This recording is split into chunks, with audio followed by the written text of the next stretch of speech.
Hey guys, welcome back to the channel. It's Cierra, and this video is going to be about Burned Down Master's House. So I read this book this month, obviously in February.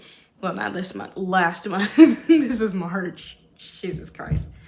I read it in February because, like I said, I do this to myself all the time. I always read a whole bunch of heavy books at once, and then I wonder why I am mentally drained. Yeah. But this book is a very heavy book. I will say that. So this follows Henry at the beginning. We follow Henry, who is being sold again. And he is sent to this other plantation. I forgot the name of it. I am trying to just recap as best as I can, to a new plantation where at this plantation, it's actually not good to be there. So when he gets there, he's just meeting all the other slaves. And obviously, because it's called Burn Down Master's House, Henry burns down Master's house. Like the entire book is about rebellion, slave rebellion, and getting your power back. And y'all know I'm all for it.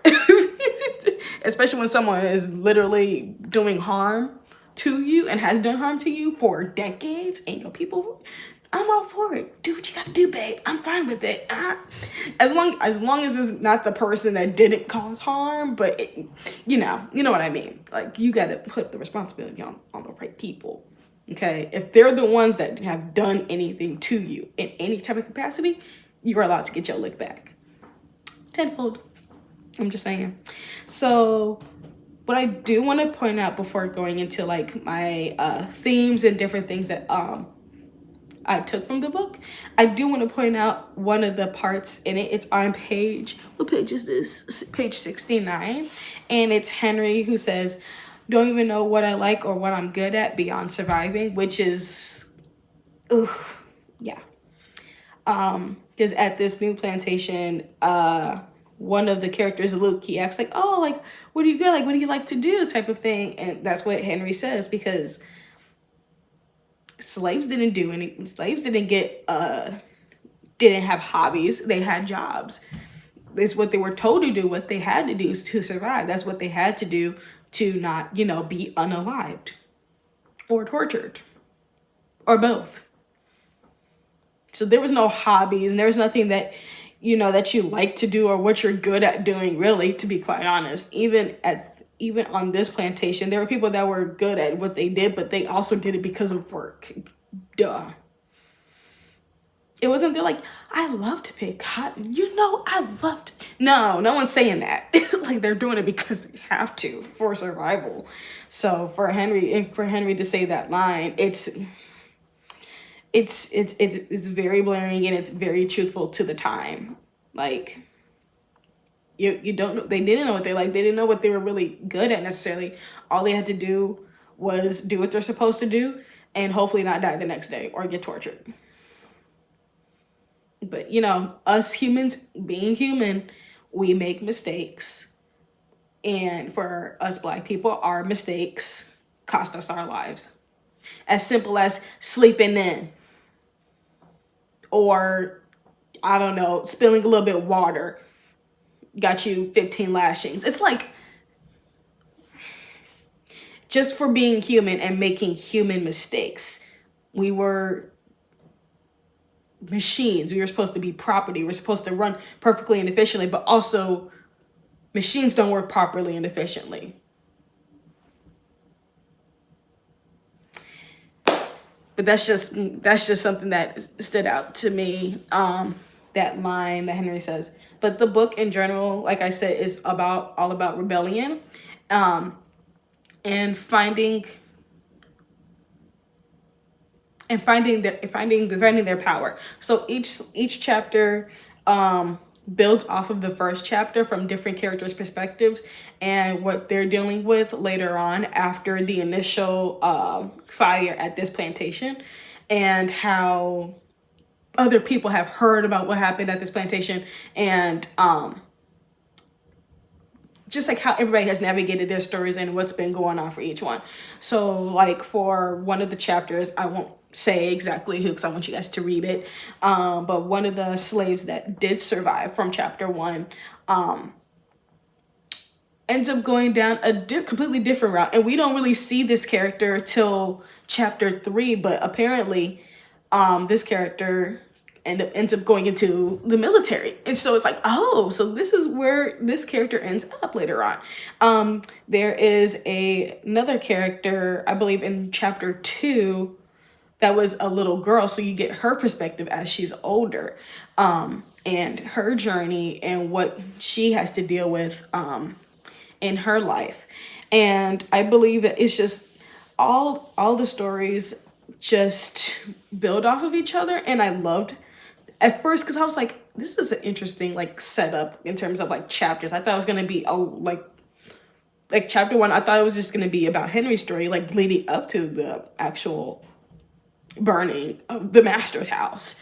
That's why that's because whenever you think of a book and whenever you think of like the typical format, you think of like that traditional format of like, oh, just one story and it just carries all the way through, like 99% of my books. But no, this book really just breaks it up, and I like that. And the chapters aren't necessarily like chapters like, oh, next chapter we're gonna do this different story, but it's like the stories build off of each other because it's from different characters' perspectives and how that initial slave revolt and the burning of the plantation impacted their lives and how they move forward. And I think it's also just a generational it's a generational I can't think of the word, generational power, because a lot of these characters aren't blood related, but it is through generations. It's through different age groups and different eras of how one character's ambition and rage and the audacity to claim his life allows other characters to claim their lives as well and to recognize that power. There are characters when they're going through certain things where they have lost some of their insight to that power, but then they get it back. So I love that progression where it's just like, it's that generational power and how it manifests in every single person along the journey who has been impacted from the initial plantation burning down. I really, really like that. All of the supporting characters in the different stories, I think they were very well written too. Obviously, we do get a certain perspective in chapter 3. I'm not going to tell you much, but that perspective, I was like, ooh, okay, so we got that kind of activity too. We got the sea activity. I'm gonna let y'all decipher what I mean by that. You'll be like, what? But if you read the book or you're about to read the book, just chapter 3, chapter 3, chapter 3, chapter 3, chapter 3. Yeah, so there are some questions at the end of it. Oh, there were some other parts too that I highlighted. I did not realize that. Okay. So one of the other parts that I wanted to point out, I don't remember what page this is on, but this is a line from, I think it's probably I think this is chapter 2, where it's like, sometimes strength is knowing when to strike back. I like that. I'm gonna put that on a piece of paper and I'm gonna frame it. Yeah.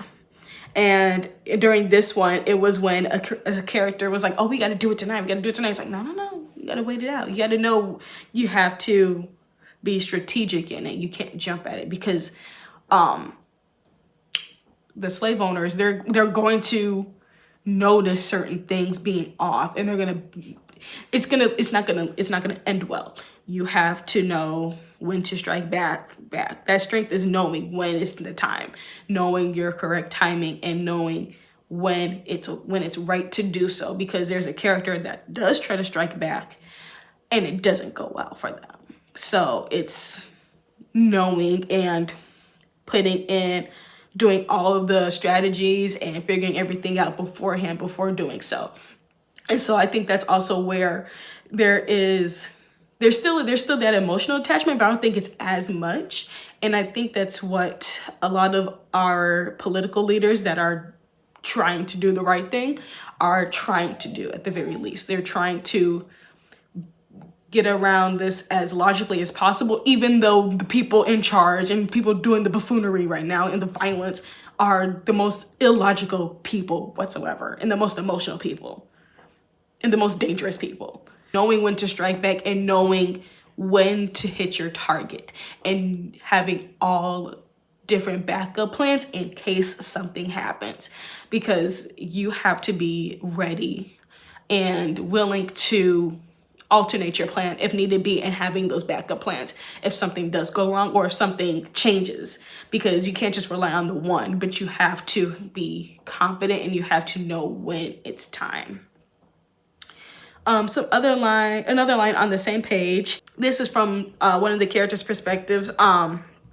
And this is in reference to a character talking about the good book, the Bible, where it says, no one can serve two masters. This character says, they ain't no God. She shook her head, tears filling up. We feed their sin. How can we serve the Lord Almighty and serve evil at the same time? Don't sound right to me. Don't feel right either. Neither. Which is my whole thing about Black people being Christian. It doesn't make sense. Gave us the book to control us, to torture us, and to keep us down. So to take that book by word is playing into the evilness. Because how can you literally, that's how they controlled us. That's literally how they controlled us. They said, oh, we're going to teach you about Lord Almighty because your gods are demons. Here. And then literally, if you didn't believe, or if you were literally doing anything outside of what they gave you to do, or what you told you to believe in, you were killed. But somehow we become so connected to Christianity. It makes no sense. You can be connected to God or spirituality without the book being important. Like there is that. But to take the book as word, like this like the other character is, no, that's not. And so the other character who says like they ain't no God, because that makes no sense. Why would literally, like, how can we serve Lord Almighty that's supposed to be good and also serve evil at the same time? It doesn't make sense. It doesn't make sense. You're serving evil while trying to praise something that's supposed to be good, that's supposed to help you. But yet you're in a situation where you're getting unalived every 10 seconds if you literally just don't cook the food all the way. It doesn't make sense. It's not adding up. And this is from chapter 3. And this is the perspective, this is part of the story that I know that a lot of us will deeply consider and also sit there and be like, yeah. So this line, it says, don't forget you still a Negro. You were born a Negro and you'll die a Negro. And when you do, your body will rot in a Negro's grave. I'm not telling you what the 3rd chapter is about, but that line right there tells you everything. That's how that's gonna go. And what the C word is. And I feel like that is so true. And that's the thing too, when it comes to certain people and certain characters in this story, that they disconnect themselves from their Blackness, thinking that disconnected from their Blackness, it's gonna make them be labeled as good. No, it doesn't. The Candace Owens of the world, it doesn't. You are Black. Whether you like it or not, you are Black. And while you're doing all that self-hating over there, they still hate you. They still don't like you. And when things go down, you're going to be the first person that they shove in front of a bus or under the bus or with a pew-pew. You're the first one to go. They do not care about you. They even question you. They're like, wow, you look dumb. It happens in the book. It happens in the book with two characters. One character doesn't want to be seen as black, and the other character that's there is like, I'm uncomfortable. This is how they see you. So for anyone who identifies with any C behavior, this is how they see you in chapter 3. I don't know what to tell you. But it's the truth. And there are discussion questions. So I highly recommend you read the book and come back. And I'll probably do a separate video with the discussion questions. And we can actually like talk about the story in depth. I don't want to make this video too long. I got to film like 4 other videos. I'm trying to hurry up. Okay. But I did want to talk about Burn Down Master's house, and it's very, very, very important messaging. It's storytelling, the format, everything is just purely amazing about it. I absolutely love it. I'll put the link for the book in the description box below. Please read it and then come back and we can do like a discussion, like using the discussion questions, and actually like talk about the book. Maybe I'll do a live or something. I don't know. Maybe I'll do a live. Maybe I'll do something with Substack on there, and this will be like a private video for y'all if y'all go over to my Substack, something like that. I don't know. I'll figure it out. But let me know if that's something that interests you by doing a discussion about this book and using the discussion questions together. Yeah. Or even doing like, yeah, like doing that, or even just like, I'll do a Google form or something. I don't know. I'll put it up in the tabs, not the tabs, the post area thing for my YouTube channel. Hopefully you guys know where that is and know how to use it. I'm still trying to figure out everything. But yeah. If you like this video, be sure to like it, comment below what you thought about the book, or if you still plan on reading it, please let me know. And until next time, stay magical. Bye.